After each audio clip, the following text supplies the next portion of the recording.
Hello दोस्तों, आज मैं आपको बताने वाला हूँ क्यूआरएमपी में जीएसटी की पेमेंट कैसे करनी है। हाँ जी दोस्तों, यहाँ पे जैसा कि आप सभी जानते हैं क्वार्टरली रिटर्न जानी है जीएसटीआर 1 और जीएसटीआर 3 भी। तो आपको पेमेंट कैसे करनी होगी और बड़ी सावधानी से पेमेंट करनी होगी, क्योंकि अगर आप टाइमली पेमेंट नहीं करेंगे तो आपको इंटरेस्ट भी देना पड़ सकता है। तो दोस्तों चलिए समझते हैं कैसे यहाँ पे जीएसटी की पेमेंट करेंगे क्यूआरएमपी स्कीम के अंदर। साथ में मैं आपके लिए एक फ्री एक्सेल टूल भी लेके आया हूँ, जिसकी मदद से आप जीएसटी की पेमेंट इजीली कर सकते हैं। तो दोस्तों इसको समझने के लिए बने रहे मेरे साथ वीडियो के एंड तक। We started live classes with online course.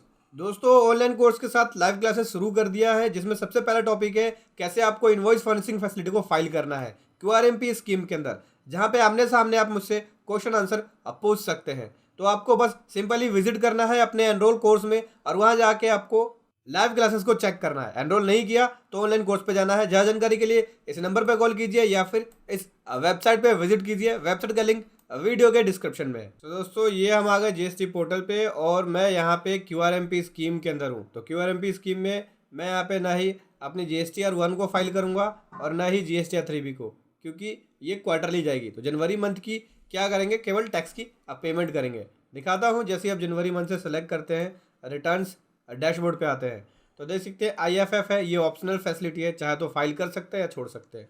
उसके बाद जीएसटीआर 2 भी है जो आपकी आईटीसी को दिखाता है।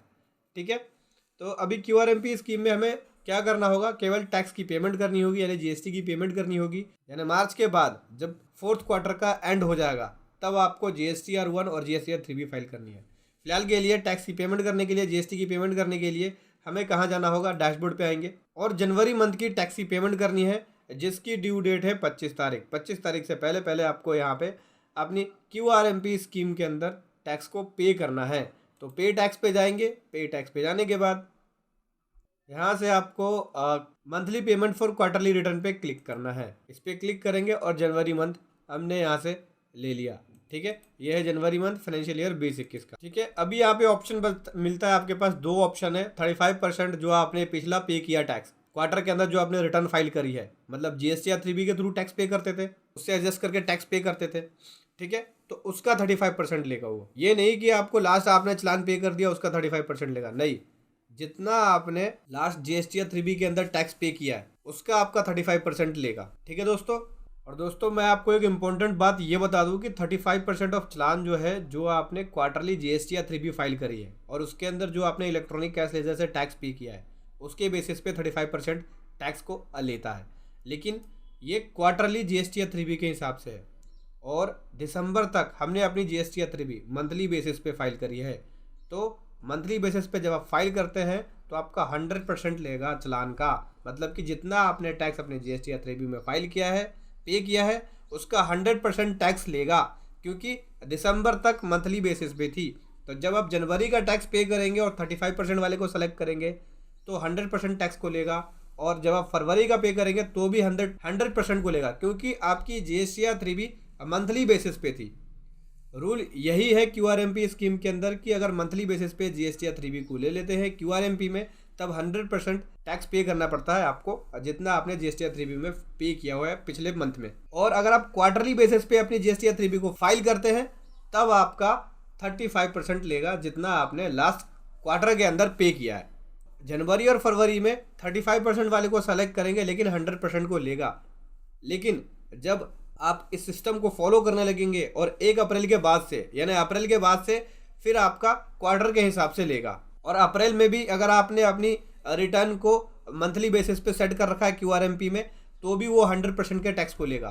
तो अगर आप अगले क्वार्टर में 35% पे करना चाहते हैं तो आपका रिटर्न क्वार्टरली बेसिस पे सेट होना चाहिए। ठीक है, अभी मैं बात करने वाला हूँ कि कैसे हम पे करें, सेल्फ असेसमेंट बेसिस पे करें या 35% पे।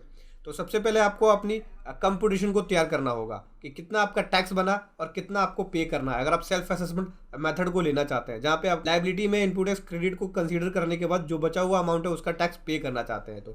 तो मेरे पास यहाँ पे एक एक्सेल शीट है जहाँ पे मैंने कंप्यूटेशन बनाया हुआ है जीएसटी का PMT 06, यानी पेमेंट करने के लिए जीएसटी की। ये जनवरी मंथ की है, यहाँ पे टैक्स पीरियड आपको लिखना पड़ेगा। अगर आप इस एक्सेल शीट को डाउनलोड करना चाहते हैं तो वीडियो के डिस्क्रिप्शन में दोस्तों इसका लिंक मिल जाएगा, वहां से जाकर आप इसको डाउनलोड कर सकते हैं। ठीक है, सबसे पहले आपको अपनी आउटवर्ड सेल को लिखनी होती है, तो चलिए आउटवर्ड सेल को लिख लेते हैं।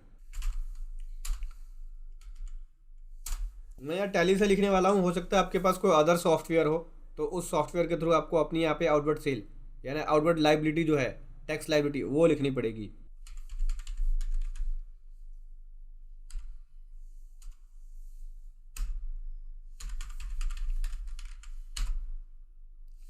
यहाँ से जनवरी मंथ की हमने अपनी GSTR 3B को ओपन कर लिया। चलिए सेल को लिख लेते हैं।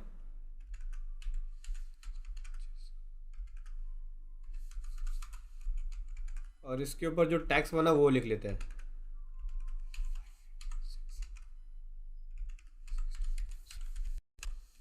ये हमने टैक्स लिख लिया यहाँ पे, और CGST SGST कुछ भी नहीं है।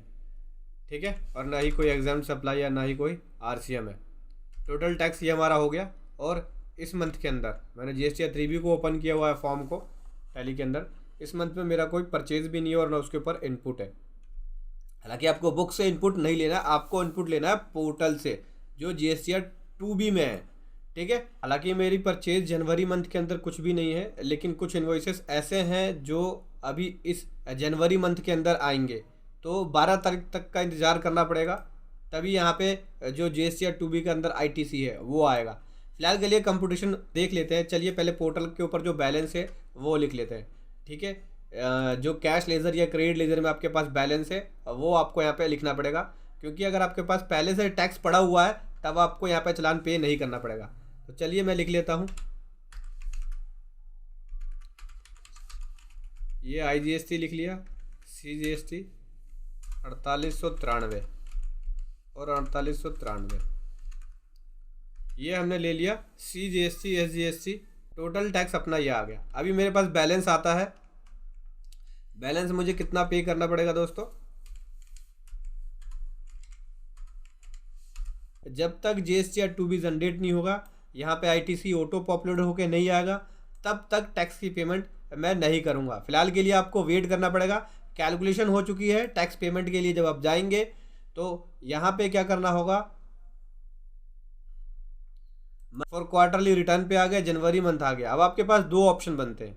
अगर आपका टैक्स सेल्फ असेसमेंट मेथड के अंदर ज़्यादा बनता है, जैसे कि 23,344 टैक्स बना मेरा इसमें, लेकिन अगर मैं 35% वाला लेता हूँ और वहाँ पे टैक्स मेरा कम बनता है, तो इन दोनों में से कोई भी एक ऑप्शन को ले सकते हैं। जैसा कि मान लीजिए सपोज दैट मैंने 35% वाला लिया और प्रोसीड पे क्लिक कर रहा हूँ मैं, तो लास्ट जो रिटर्न मैंने फाइल करी है GSTR 3B, उसके अंदर कोई भी टैक्स पे नहीं किया है, इसलिए 35% वाला नहीं जनरेट होगा। ठीक, और वैसे भी अगर आप अभी 35% वाला लेते हैं, तब GSTR 3B में जितना आपने टैक्स पे किया उसको 100% पे कैलकुलेट करेगा, क्योंकि GSTR 3B मंथली बेसिस पे थी आपकी। जनवरी और फरवरी में अगर आप 35% वाला लेंगे तो पूरा का पूरा टैक्स वो उठा लेगा पिछले मंथ के अंदर जितना आपने फाइल किया है। अप्रैल से फिर आपका ये ठीक हो जाएगा। ऐसे में आपको सेल्फ असेसमेंट मेथड ही लेना बेस्ट है।